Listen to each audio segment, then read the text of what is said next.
Mi madre escribió: ya no formas parte de esta familia. Cambiamos las cerraduras y bloqueamos tu número. Yo respondí: entendido. Pero olvidaste un pequeño detalle. Luego suspendí el pago secreto de $4.600 mensuales que cubría su hipoteca. 2 días después, su abogado me dejó un mensaje urgente. Nunca devolví la llamada, porque el banco ya había actuado. Me llamo Andrés, tengo 34 años, y si algo he aprendido en los últimos 2 años es que nada duele más que una traición familiar. No porque sea más cruel que la de un enemigo, sino porque viene de quienes uno más confía, de aquellos a quienes ama, y por quienes uno guarda la ingenua esperanza de recibir algún día el mismo trato que entrega. Desde pequeño, fui el hijo que no causaba problemas, el que no estrelló el coche familiar, el que no se escapaba por la ventana, el que nunca le gritó a mamá en mitad de una misa. Esa era Paula, mi hermana menor, siempre con un don para el drama, al parecer, con una especie de inmunidad sagrada ante los ojos de nuestros padres. Mientras ella acumulaba errores, yo recibía los regalos. Paula, en cambio, obtenía excusas.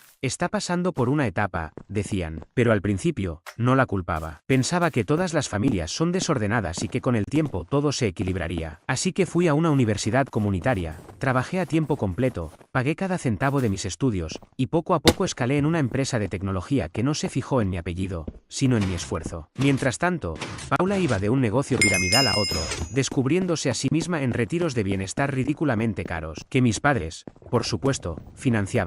Todo se desmoronó hace aproximadamente año y medio. Recibí una llamada de mi madre. Me dijo: tu padre y yo estamos pasando por un momento difícil. La hipoteca se nos está haciendo cuesta arriba. No queríamos molestarte, pero Paula ha tenido algunos problemas de salud, y hemos tenido que apoyarla más de lo que esperábamos. No le pedí pruebas, ni detalles. Solo dije: envíame la información de la cuenta. Y programé un pago automático de $1,600 mensuales. Me dolía, no tanto por el dinero, que apenas podía cubrir, sino por el hecho de que nunca me preguntaron cómo estaba yo. En ese momento me acababa de mudar a un modesto apartamento de una habitación, seguía alquilando, y ni siquiera recibí una tarjeta de bienvenida. Solo silencio, silencio constante entre un pago y otro. Me convencí de que era temporal, de que estaba haciendo lo correcto, y que tal vez eso bastaría para que por fin me valoraran. Me equivoqué. El primer golpe real llegó durante el cumpleaños de Paula. La celebración fue en la misma casa que yo estaba financiando silenciosamente. Cuando llegué, me miró como si fuera un desconocido que se coló en la fiesta. Ah,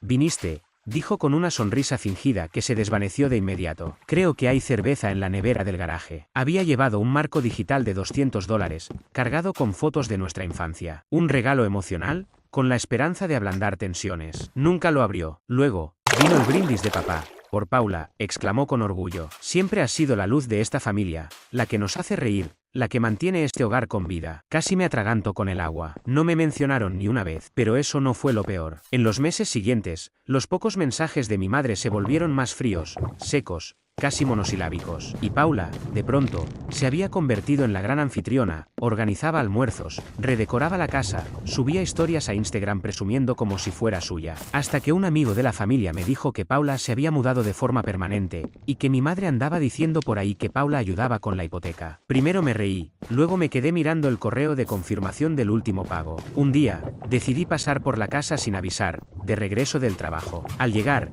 vi que el jardín había sido rediseñado profesionalmente, algo que mis padres jamás se habrían permitido. Luego, noté un nuevo felpudo en la entrada: familia Morel. Establecido en 2024. Morel era el apellido de Paula. Timbre una vez. Nadie respondió. Timbre otra. Nada. Pero se escuchaba música adentro. Pop, del gusto de Paula, no de mis padres. Le mandé un mensaje a mi madre: estoy afuera, ¿podemos hablar? Silencio. Esa noche, me llegó un mensaje. Era de mi madre: hemos bloqueado tu número y cambiado las cerraduras. Ya no formas parte de esta familia. No hubo un me entiéndelo, ni siquiera un esto nos duele. Solo una sentencia seca, sin emociones. Leí el mensaje 3 veces, y entonces sonreí. No por alegría, fue una sonrisa de lucidez. Respondí: entendido. Pero olvidaron un pequeño detalle. Abrí la app del banco y cancelé el pago automático. Los $4,600 acumulados se detuvieron en ese instante. 18 meses de lealtad, de silencio, de fingir que no notaba como todo lo que yo daba no tenía retorno. 2 días después, recibí un mensaje de voz. Andrés, habla el licenciado Ricardo Muñoz. Represento a tus padres por un tema financiero urgente. Por favor, comunícate cuanto antes. No devolví la llamada, porque para ese entonces ya había llegado el aviso de ejecución hipotecaria. No a mi nombre, Claro, fue enviado por correo certificado directamente a mis padres y a Paula, a la misma entrada donde yo solía caminar sin necesidad de tocar el timbre. Yo ya me había adelantado. 2 días antes, llamé al banco y les expliqué que yo era quien hacía los pagos. Pero no era firmante del préstamo, solo alguien que cubría voluntariamente la deuda, y que ya no estaba dispuesto a seguir. No tuve que amenazar, solo retiré mi autorización, y el resto cayó por su propio peso. Es increíble lo rápido que se derrumba una estructura cuando le quitas la base. Pero todo empezó realmente 12 horas después del mensaje del abogado. Cerca de las 3 de la madrugada, me despertó la lluvia de correos. Primero Paula, luego mi madre, y al rato, incluso mi padre, que no me hablaba directamente desde hacía meses. Paula escribió: ¿por qué hiciste esto? ¿Qué te pasa? Mi madre: por favor, hablemos con calma. Estás exagerando. No fue nuestra intención. Y mi padre: necesitamos hablar. Esto no es forma de resolver las cosas en familia. Ese último me hizo reír en voz alta, porque al parecer, la forma en que ellos manejan los problemas familiares es cambiando cerraduras, bloqueando números y fingiendo que uno no existe, hasta que el dinero deja de llegar. Aún así, no respondí, porque ya no hacía falta. Al día siguiente, decidí revisar el perfil de Paula en Instagram. La historia que había subido, esa en la que posaba frente a la casa como si estuviera en la portada de una revista, ya no estaba. También desapareció el pie de foto triunfal, almohadilla bendecida, almohadilla casamormona. Sabía perfectamente por qué. Detrás de esa fachada elegante, todo comenzaba a desmoronarse. Aún no era oficial, pero la casa estaba a punto de entrar en ejecución hipotecaria. Solo era cuestión de tiempo. Bastó con que se atrasaran en un pago y que ya no estuviera Paula para cubrir el hueco. No había cooperación familiar, ni manos extendidas para solucionar el desastre. El reloj había comenzado a correr. Una semana después, el banco me lo confirmó. La propiedad estaba en proceso de preejecución. Eso significaba notificaciones, llamadas, trámites interminables, y un aumento repentino en mi valor para ellos. Mamá intentó comunicarse desde un número desconocido. Como no atendí, dejó un mensaje de voz que, si uno ignoraba el tono suplicante disfrazado de dulzura, casi sonaba como la madre de antes. Andrés, cariño, esto ha llegado demasiado lejos. Estábamos enojados, sí. Pero tienes que entender que nunca quisimos hacerte daño. Paula ha estado pasando por momentos muy difíciles, y tu padre y yo solo intentábamos mantener la paz. Por favor, llámame, te lo ruego. Por un instante estuve a punto de devolver la llamada. No porque buscara reconciliación. Esa posibilidad se había perdido hace tiempo. Lo que realmente quería era formular una sola pregunta. ¿Qué paz estaban tratando de preservar? ¿La que ignora quién paga el techo sobre sus cabezas? ¿La que tergiversa la verdad y la devuelve en forma de culpa dosificada? ¿O la que exige silencio mientras se burlan de ti desde una casa que tú estás financiando en secreto?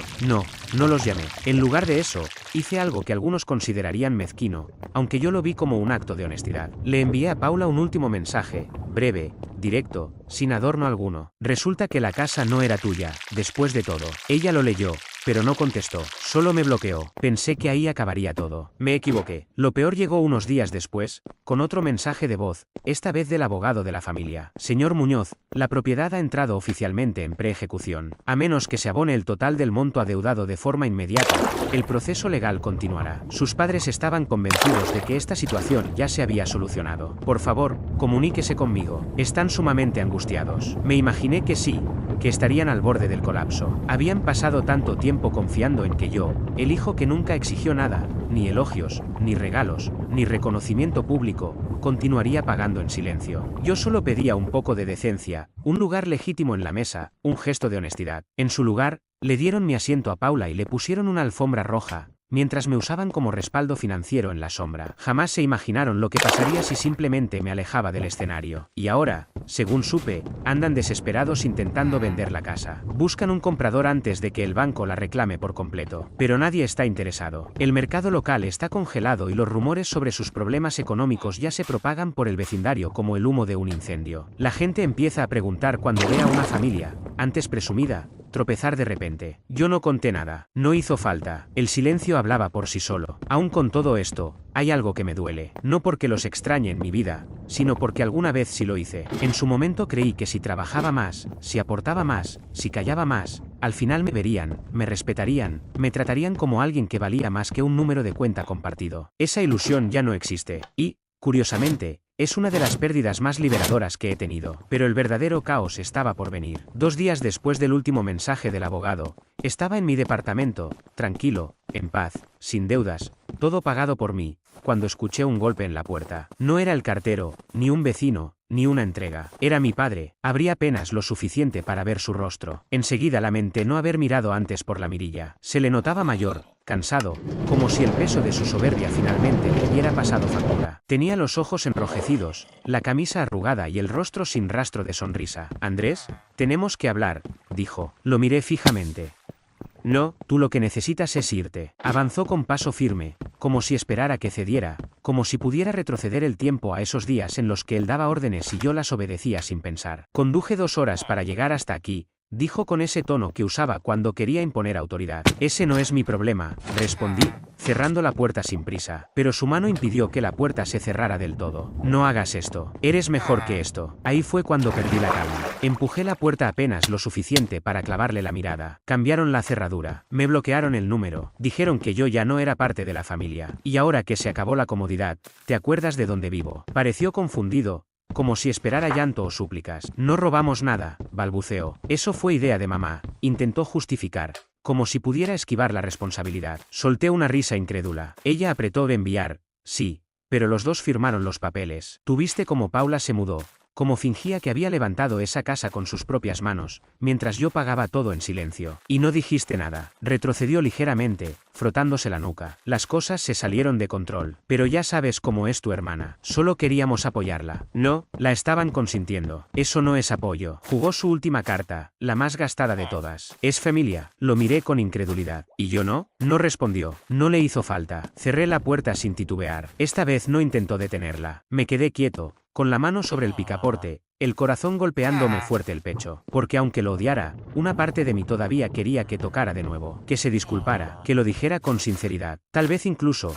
que por primera vez en mi vida me dijera: «Estoy orgulloso de ti». Pero solo escuché sus pasos alejándose por el pasillo. Esa noche, Paula volvió a intentarlo. Llamó desde el número de una amiga. Ya no sonaba enojada, sino derrotada. «Andrés, sé que hemos tenido nuestras diferencias, pero estamos en un aprieto serio. Mamá y papá no están bien. La casa va a ser embargada si no conseguimos ayuda. ¿Podrías prestarnos unos meses hasta que lo resolvamos?» «¿Resolverlo cómo? ¿Consiguiendo trabajo?» Silencio absoluto. «Estás siendo cruel», dijo finalmente. Solté una carcajada, no por diversión, sino por lo absurdo del comentario. «Te pagué la renta durante 1 año y medio. Nunca diste las gracias. Me humillaste en tu cena de cumpleaños. Me excluyeron, me hicieron sentir un extraño en mi propia familia. Y ahora que ya no hay dinero, yo soy el cruel». «No lo entiendes», dijo, alterada. «No, Paula», interrumpí, con voz firme y gélida. «La que no entiende eres tú. Toda acción tiene consecuencias. Y que nunca las hayas enfrentado no significa que yo deba seguir protegiéndote». Colgué, bloqueé el número y entonces comenzó su ofensiva. No se detuvieron. Ni siquiera lo intentaron. La tía María me escribió por Facebook fingiendo interés antes de soltar el comentario disfrazado. «Tu madre está teniendo problemas con el corazón, el estrés no le ayuda». El tío Ron me mandó un correo pidiéndome que considerara ser el más maduro. Incluso mi madrina, a la que no veía desde el colegio, me mandó un mensaje diciendo lo decepcionada que estaba en mí. Ahí entendí lo que estaban haciendo. Se victimizaban. Estaban representando su vieja obra. Hicimos lo mejor que pudimos, pero Andrés nos dio la espalda. Solo que esta vez, no me iba a quedar callado. Escribí una sola publicación, sin etiquetas, sin nombres, solo hechos. Durante 18 meses, pagué una hipoteca de $4.600 que no era mía. Nunca me preguntaron si podía afrontarlo. Nunca me lo agradecieron.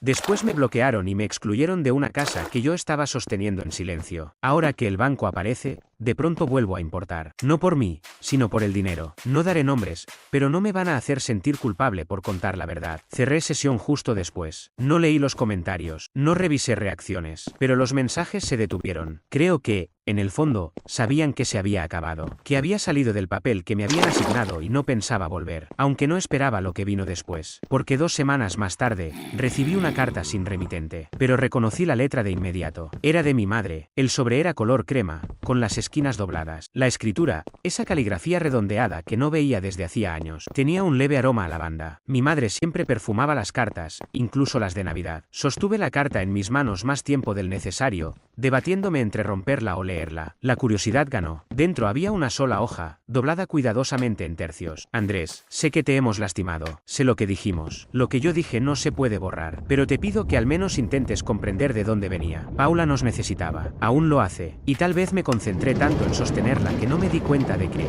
al mismo tiempo, estaba dejando a ti hundirte en silencio. Nunca pediste ayuda, y yo asumí que eso significaba que no necesitabas nada.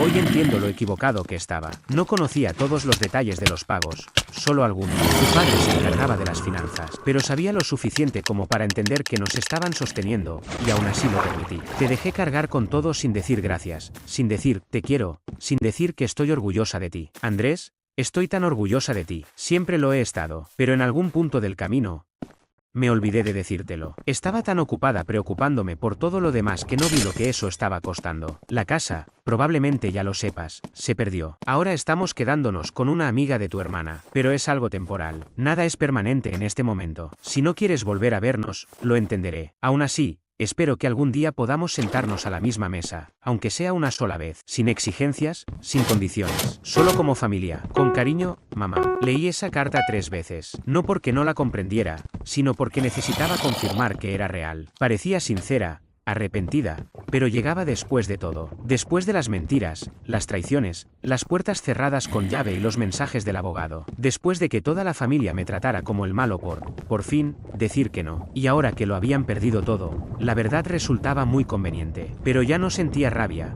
ni siquiera frialdad, solo una sensación de cierre. Por primera vez en años, mis hombros no llevaban el peso de una casa entera. Mi teléfono no sonaba cada 5 minutos, no había recordatorios de pagos, ni mensajes desesperados pidiéndome solo esta vez. El silencio ya no me parecía soledad, era paz, y no pensaba renunciar a ella, ni siquiera por una disculpa. 3 semanas después, vi la casa listada para subasta. Las fotos estaban online. Cada rincón se veía más vacío de lo que recordaba. No por la falta de muebles, aún estaban allí. Era algo más profundo. Era como si, al fin, la fachada hubiera caído, y la casa reflejara lo que en verdad era. No un hogar, sino un decorado sostenido por el sacrificio y la negación. Una vecina de toda la vida, la señora Campos, una mujer que sabía todo lo que pasaba en 5 cuadras a la redonda, me escribió. Me contó que mis padres habían tenido que desocupar la casa en menos de 2 semanas. Paula no lo tomó bien. Hubo gritos. No llegaron a llamar a la policía, pero estuvieron cerca. No me sorprendió. Una semana más tarde, recibí otro correo, esta vez del abogado del banco. Por alguna razón, aún figuraba en los papeles como parte interesada,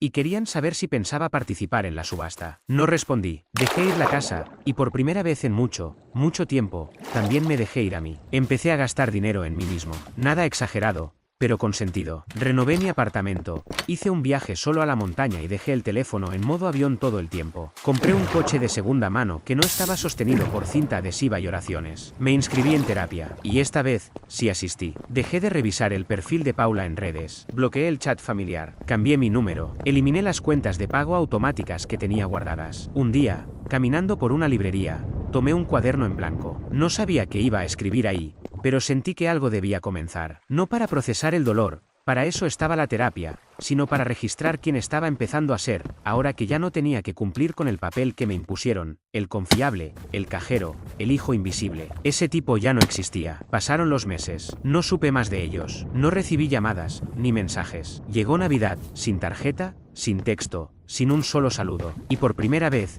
eso me pareció un regalo. La noche de Año Nuevo la pasé solo, en mi nuevo hogar, con una taza de té en la mano, mirando fuegos artificiales desde el balcón. Pensé en todos esos años intentando ganarme el cariño de mi familia siendo útil, en lo rápido que me descartaron en cuanto dejé de serlo. Pero, sobre todo, pensé en lo cerca que estuve de creer que tenían razón. Y me sentí orgulloso de haberme alejado, de haber quemado ese puente que me juraron era el único camino, de haber sobrevivido, y de haber construido algo mejor. Una mañana, ya entrado el comienzo de la primavera, recibí un correo de una dirección desconocida. No tenía asunto, solo decía, ahora lo entiendo. Lo siento, no tuve que preguntar quién lo había enviado. Tampoco respondí, porque a veces, la mejor respuesta no es una escena dramática, es vivir una vida tan plena, tan libre, tan auténticamente tuya, que quienes te rompieron se queden preguntándose cómo lo lograste sin ellos. Y la verdad es simple, dejé de esperar a que les importara, y empecé a elegirme a mí, todos los días.